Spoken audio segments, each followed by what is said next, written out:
طبعا أول وقبل كل شيء فأنا أشكر المحامين الذين رفضوا الترافع في قضية المتهم حسن الذي قتل الأخت فاطمة وهي في مقر عملها في يوسف سنتر. فأنا أشكركم يا ذو المحامين. أول مرة أشوف محاميين يتفقوا وعدموا الترافع في هذا القضية. شافوا قضية غير مشرفة، قضية فيها ظلم يعني رفضوا.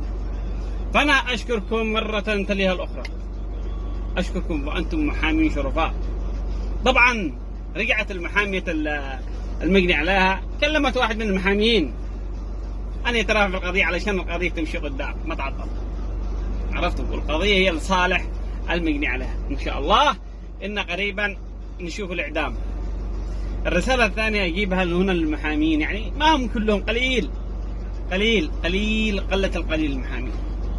يعني القضايا لو تشوفهم في اليمن، القضايا عندنا لو تروح المحاكم تشوف قضايا أعظم من هذه، ما إن في محامي يترافعوا فيها ويحاول إنه يجيب مبررات ويجيب دوافع ويجيب أسباب غير مقنعة ويخلي القضية مطها قدامها كان ينتصر في القضية، ما إن القضية هي باطل في باطل.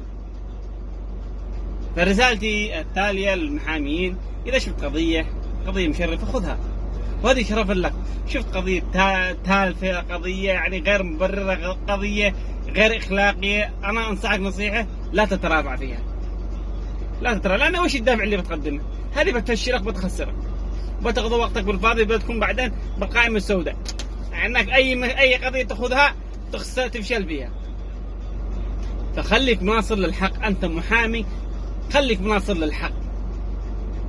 الانسان شفت قاتل لا تاخذ القضية، لا تترافع في القضية. هذا حسن قد قاتل مزق، كله ممزق، وعاد بالمحكمة جاي يسكت ساكت، كلما سأل القاضي ما يتكلم على ايش؟ على يقول هذا في حالة نفسية، ما إن في جمع الاستدلالات في لا أحد قال التام، يعني متكلم بكل قوة عقلية ويعني بعقله كمان ولا بشيء ومعترف. لما وصلت القضية عند المحكمة، عند القاضي عفوا، خلاص وعشق الصمت، يبغاها يعني محاكمة سرية. لا سرية، لازم تحاكم محاكمة عادلة أمام الرأي العام، على أساس هذه قضية رأي عام. يا رجال صلى على رسول الله، قطعتها ومزقتها كله ممزق، واخر طعنها بالعين، وحب من طرف واحد. شوفي بعض المحبين اللي يحب، ترى بعض الحين تحب لك واحدة ما تحبك، وهذا الدليل. الابن كان عاشق للبنت هذه ويحب ويحسب انه خلاص قديبة تموت فيه، ولكن شوفوا على دافع سخيف علشان ما رفضت ان تتزوج. ومن حق البنت ترفض، الشخص ما يبغى. يعني بالله عليك ذحين المحامي مثلا الذي بيترافع بالقضية هذه، وش الدوافع الذي بيقدمها؟ على رد الدعوة؟ ما في، وش يقدم؟ بس بيفشل فيها، بس وش يقدم؟ فأنا أشكر أول حاجة المحامين الذين رفضوا الترافع في هذه القضية، وأشكر القاضي. أنا ما أدري وش اسمه، بس أشكره الذي عند هذه القضية. فأنا أشكره من عام قلبي، أشوف القضية على يده جارية بمقراها صح. وأشكر كل موظفين الذي تخصصهم هذه القضية، سواء من عضو النيابة ولا من المحاميين ولا من رئيس المحكمة.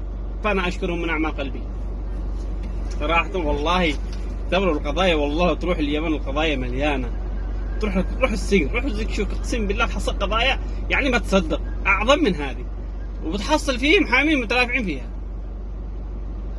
يحاولوا انهم يبرروا ويحاولوا يجيبوا خداع وكذا على الحق. عرفتوا؟ خذ القضية أيها المحامي، خذ القضية اللي ترفع راسك.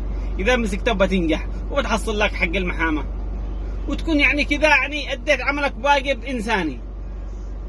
بس إنك تناصر الباطل هنا مشكلة، تناصر الباطل وتحاول يا ظالم الناس، حاول إنك تناصر الباطل. ليه؟ القضايا مليان عندنا باليوم، مليان قضايا، اتركها وبتحصل لك قضية غيره، هذه ارفض الترافع عنها. هذا حبيت ما أقول لكم، وانتبهوا يا محبين، انتبهوا لحب الواحد ما يخارج. الحب من واحد ما راح توصل، ما راح توصل لحبك ما طال هو من طرف واحد، من طرفك أو من طرفه، ما راح يكتمل الحب. فانتبهوا، خذوا العبرة من هذا، وانصحكم نصيحة اتركوا، لأن هذا اليوم أحد يزوج اللي يحب. والله إنه واحد يحب وآخر حاجة يروح يزوج لي من بلاد غير البلاد. صح ولا لا غلطان أنا؟ بعض واحد يحب، أكثر الشباب ما بش واحد قد تزوج اللي يحبه. ماشي، أحب أنا ما نقول لكم، والسلام ختام، كلنا لقاء آخر.